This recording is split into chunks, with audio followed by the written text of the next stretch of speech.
Shalom, this is Rabbi Dovid Eidensohn, author of the book Secret of the Scale on Human Relations. Our website is secretscale.com.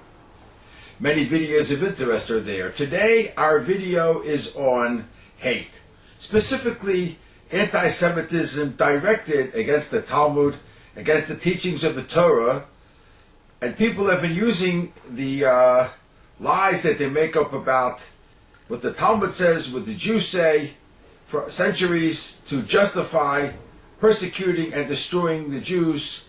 And of course all of this culminated in the Holocaust, which was encouraged by the existing religions. Although Christianity has many sects, just about all of them agree that the Jews are an evil people and must be converted or destroyed. They believe this to some degree. Now, there's some of them in recent times that have become more secular and more liberal, but the root of the Christian teaching is very negative. Now, there's a classic book on this by a former Catholic priest. It's called Constantine Sword, The Church and the Jews, A History, by James Carroll. And obviously he is a person has written many books, and he's a scholar. I believe he lectured in Harvard. He's a person that really goes to the heart of the problem, why Christians hate Jews today and a century ago and 2 centuries ago, going back to the very earliest Christian experience. And the book really indicts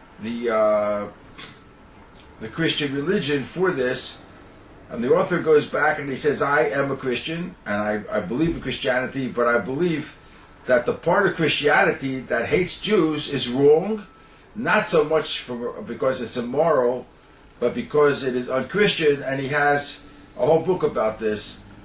Now, it's not my interest what Christianity to accept, because I don't accept any of it. And this is an issue, especially after the Holocaust, that really got to the Christian leaders, because it was no longer tenable after the Holocaust to teach the old Christianity. When we realized that just before the Second World War in America, there was a Catholic priest who would regularly go onto the air and talk just like a Nazi, and this was an acceptable thing. It was acceptable to hate Jews. I remember as a child, when I was growing up in Washington, D.C., we knew that if you're a religious Christian, you hate Jews. I'm talking about children. We had a child, Billy Wilson, across the alley from me. We used to play basketball together until he grew up and went to parochial school. Then he came back and he wouldn't talk to us. And he would curse us because we're Jews. He learned that in parochial school. We had a fellow, Tommy, who used to play baseball. And when Tommy saw a Jew, he would throw at the Jew's head. Why? Because his father was a preacher. So I learned this firsthand as a little child, that religious Christianity means to hate Jews, throw balls at their heads, and do whatever you can to be perfectly anti-Jewish. And today, it's not so popular anymore or acceptable to talk the way they used to talk, but they do their job with scholarship and presenting. The Talmud says this hideous thing, and the Talmud is now, they are presenting the Jews as the haters, and they are the people of love. This is a new approach.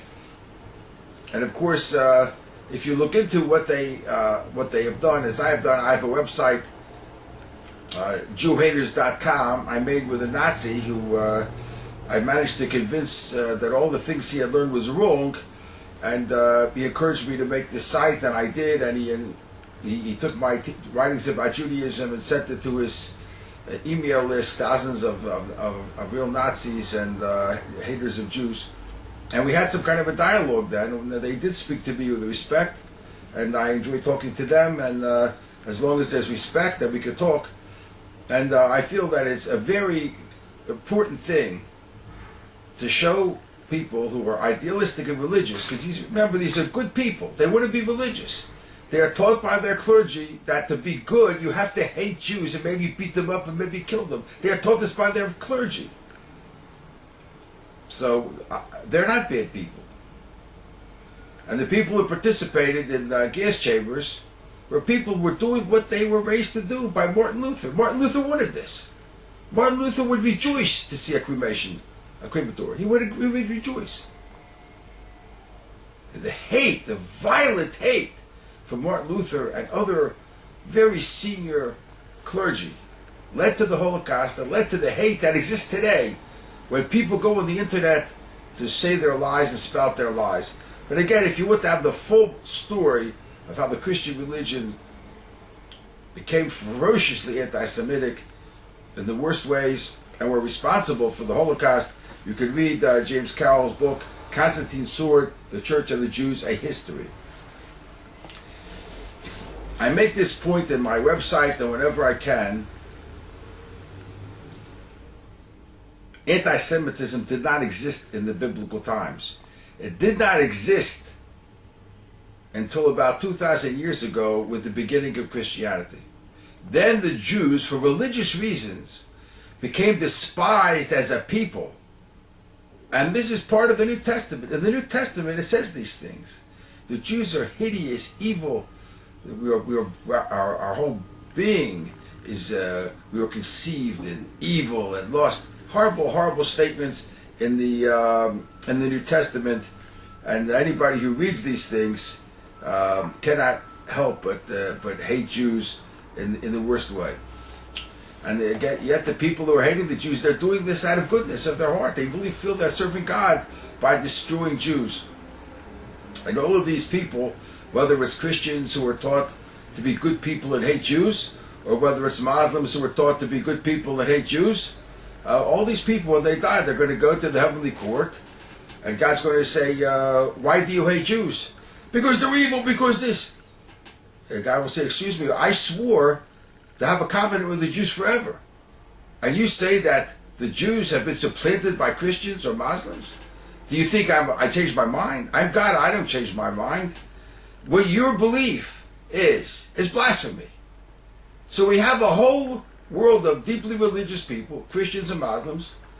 Many of them believe from a religious standpoint that they must hate Jews and destroy them. And God will say, don't you believe that I gave the Ten Commandments? Don't you believe that I swore a covenant with Moses and the Jews and the Israelites? And you talk about my people this way? B'ni b'chari Yisrael, my son, my firstborn is Israel, and this is how you talk? And indeed the Hebrew scriptures are full of God's wrath at the nations because they are torturing and tormenting the Jews.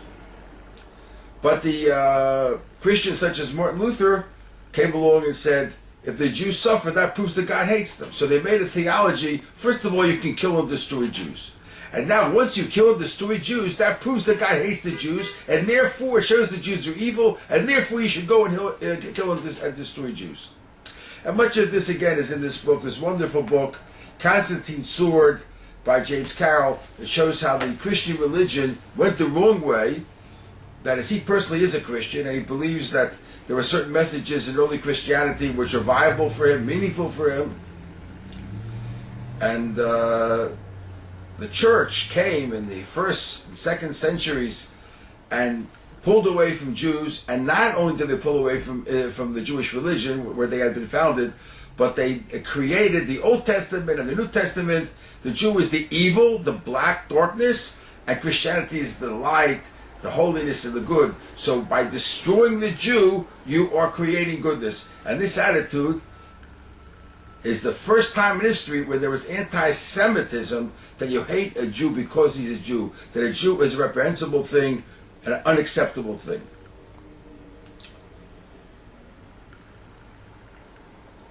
What is it in the Jewish religion that is the strength of the Jewish religion? Is its Torah. The Torah is the strength of the Jewish religion. God gave the Torah to Moses, God gave the Torah to the Jewish people.